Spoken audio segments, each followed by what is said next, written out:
Hello, and welcome to the show at Wrestling with Entertainment, bringing you the latest exclusive breaking news, previewing and reviewing the latest shows from WWE, AEW, New Japan, and everything in between every Saturday, and interviewing all your favorite wrestlers every Wednesday on YouTube and Castbox, sponsored by Rogue Energy and Player One Coffee. I am, of course, your host, that guy, James J, alongside the leader of SWAT Squad, Kaliko Yachts. I mean, I wish everybody would love me the way that they love Triple H at his first three shows. Let's just call it one at this point. I And mean, the American Raw counts. Raw counts, right? and the American to the dust who is not here tonight. Wishing him a speedy recovery. Um, but it is a great day for wrestling. Last week on the show, I interviewed Sassy Boatwright, the motherfucker, and she doesn't disappoint, and she certainly lives up to the name. Um, yeah, Princess Diana. All I'm gonna say. This upcoming Wednesday, we have Cameron Saturn. He's a part of Suitors Don't Die, but Don't Die Miles. And Freddie Hudson, and just an unorthodox individual, and we cover all of that and much more. If you like Animal Crossings and Kojima video games and everything in between, then you're gonna love that interview. The week after that, Wednesday, August 17th, we have Kit Osborne, the Villanova Casanova. And we talked everything Chet Osborne, his recent injury, winning the his current win against Mike Law in a death match wrestling, his podcast Uncorked with Chet, maybe even possibly a cooking show down the road. We talk all of that and much more. And then August 24th, we have Spencer Love. He's the promoter of Love Pro Wrestling. They got a show coming up on August 26th, so you should definitely check that out. But before then, obviously, check out the interview as we talk everything Love Pro Wrestling, his professional wrestlers, his love of pro wrestling, no pun intended, and everything in between. And stay tuned to our Twitter handle at WrestlingWithE for updates on new interviews as they come, because we might be announcing more things in the future. I think we're done putting ourselves over. No, Kalika? I'm surprised you didn't catch an asthma attack doing that. Speaking of asthma, Ric Flair's last match was last week. He appears to still be alive. Um, but what was your thoughts on Ric Flair's last match?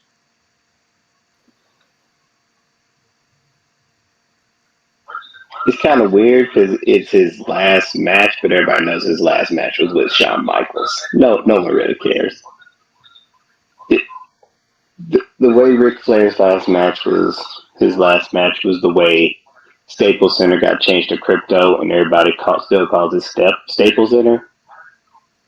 Everybody knows Ric Flair's last match was with Shawn Michaels. It's kind of foregone at that point.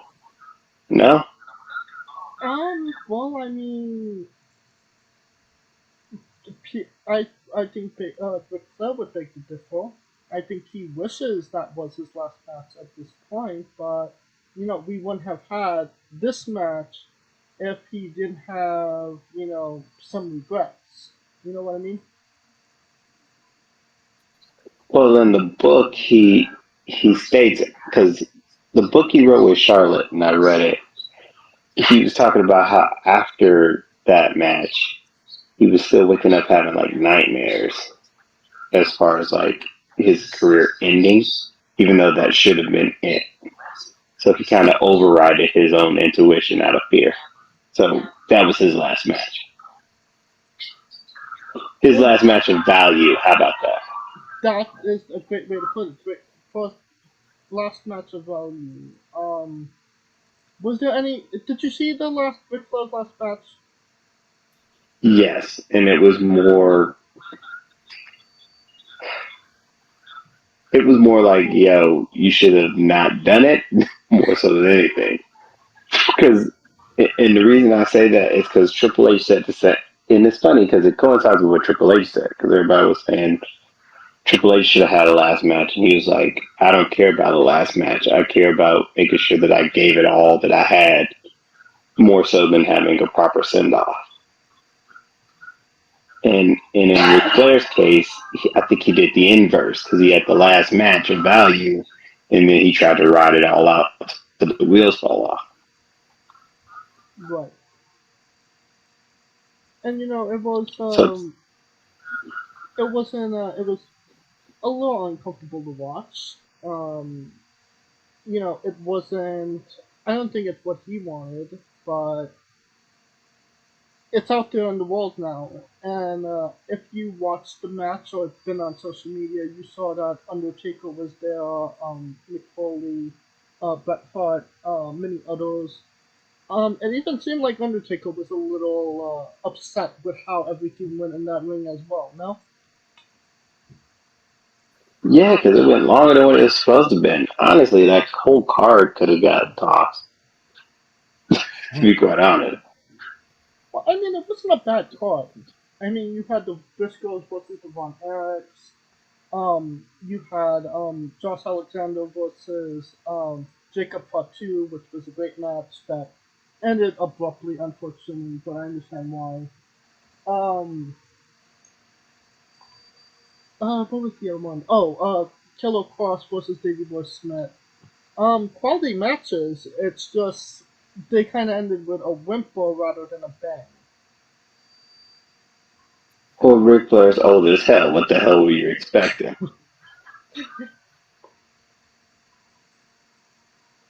Right.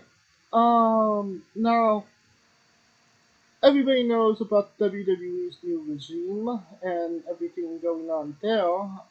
It seems like AEW has taken note of that and kind of added their own new regime, so to speak.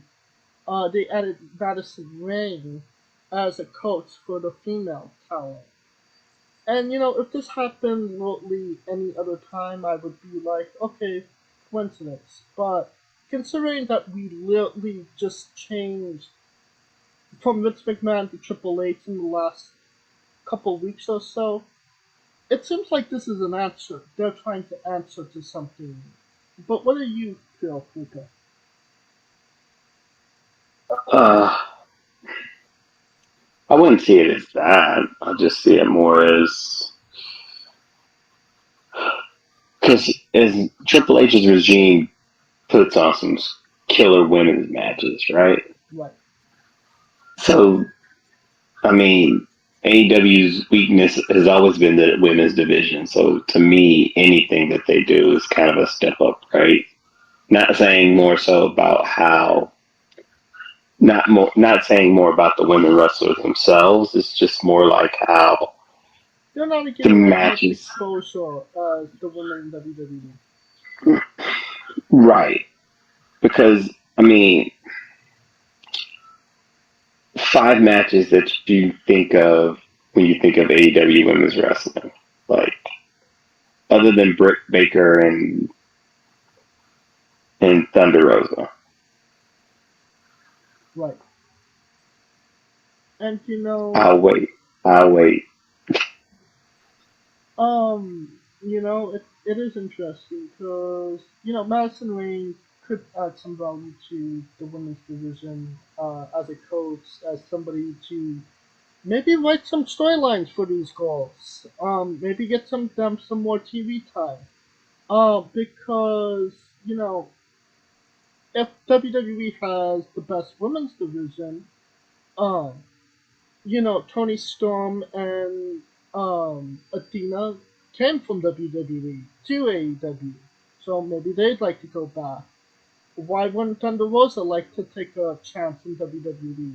If Adam Cole's going back to WWE, maybe Britt Baker might join him. So, it's kind of like protecting what you have.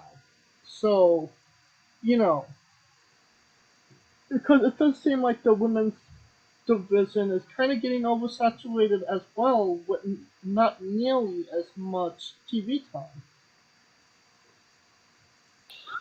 True, and you think that they got 3 TV shows that would cover 2 women's divisions, and it's not really being the focal point. But then again, they're so top heavy with the dudes, it doesn't matter. But even some more bad news for AEW. Apparently there's some type of Warner Brothers HBO Max merge, and they're cutting some substantial things from all the channels. And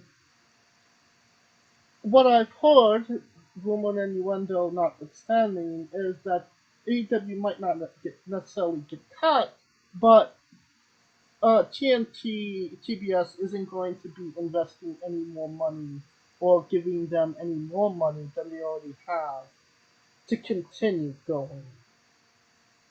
What are your thoughts on this, Kaligo? I mean, that's bad, but I think TNT and TBS, when they bought it, they were just cutting every show that TNT had across the board. Like, even like popular shows and popular, like, late shows that they had on TBS and TNT, they just cut it across the board.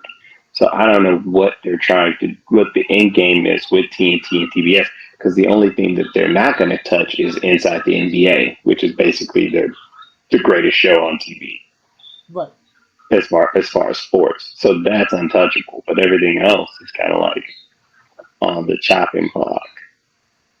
But it's going to kind of suck that it kind of they don't get the money, but they have to have the expectation as an Inside the NBA when Inside the NBA really only deals with 4 people, and AEW has a staff of what, as far as performers, roughly 100 to 200. And they could it's kind of like a limbo situation. You're not growing toward you're getting more money out of your TV deal. So you have to venture out and find that money somewhere else. Um, if the AEW was to venture out and find a new station, would they find a station bigger than TNT at this point? Remains to be seen because of the fact that I've always said the name of the game was always to grow. Like, no matter what all these AEW fanboys are saying, the point of having a business is to make money. Because, yes, you can have the happiest customers in the world, but if those customers are not turning you a profit, what good is it going to do, right? Mm, right. So, so th- to me, they are so dependent on East Coast and Midwest wrestling fans that it kind of shuns out the rest of America because they're not gonna have the budget to do a West Coast run like WWE can do a West Coast run. They can't. Hmm. Interesting. Because think about that. When they came to Cali, where'd they go next? Think Chicago? Exactly. I mean, that's It's the it's like answer for anywhere AEW goes. Where's AEW going next week? Chicago. Where was they last week? Chicago. Where are they going to be in 6 months? Chicago. Chicago, Florida, because of course they could do Tampa They or not haven't been Tampa, to. Jacksonville. They haven't been in Florida for quite some time. I wouldn't believe so because they had a whole year in Jacksonville. Very true. So the moment, but keep in mind they're doing the Northeast, the Midwest, and that's about it. Like Philly got more shows than the West Coast combined. Yeah. So that tells you, like, in me being a wrestling fan and wanting to see what this show is all about, it's not really giving me exposure to it in person because any wrestling fan would tell you going in person is different than watching it on TV. But if you only watched it once in person in 3 years as a wrestling AEW fan, what good is it? Because not everybody's going to have the money to go to Chicago 18 times. Right. And having experienced AEW once, um, you know, I enjoyed it, and I'd like to go back. But it doesn't seem like we're getting that until next year, if if we get it next year. No, because I mean, same because you already know the run with WWE. Every time they end the show, hey, we coming back and blah Right. blah blah blah blah blah. You see what I'm saying? They letting you know they coming back, so they already are planting the seed. As a matter of fact, this is where I don't like what AEW. This is what I hate about AEW because let's say if they do in Chicago, you know they're going to do Chicago again, or they just keep trying to do a pre-sale in Chicago. Because like when I think you've been to shows where they do it in LA, and then after the show they say, "Hey, we're coming back for this show. You can get tickets right now if you Yes. want." Yeah. Yeah. 100%. So that's where I think that they're lacking. If you're going to do it in Chicago, I just do mean, it. you went to what Raw a couple of weeks ago, and they're coming back in September. So I mean, that's like a 3 month turnaround. Right. And then September, and then they're going to be doing the WrestleMania run because it's in LA. Yeah, As a they'll matter of fact, they're probably doing be the back pre-sale in party. They'll probably be They're back doing it. in December as well. Actually, they'll be back before then because they're doing the pre-sale party for WrestleMania this coming Thursday. Yeah, that's right. So, if you're a Planting WWE seeds. fan in California, yay you. If you're a AEW fan in California, fuck you. But not even California. You're thinking like Washington, uh, Arizona, Arizona. Vegas, even. Other than Vegas, because they always come to Vegas for All Out, or but Yeah, and I guess that's the one, but you got to get more than that, right? yeah. You can't call yourself a global company when you've only been to the West Coast once and are just making it over to Canada on the East Coast, might I add, once. Say what you will about Yeah, but WWE, they that's are why they need to grow. right, and maybe this what's going on with HBO and Time Warner uh might stump that growth. So we shall see what happens there.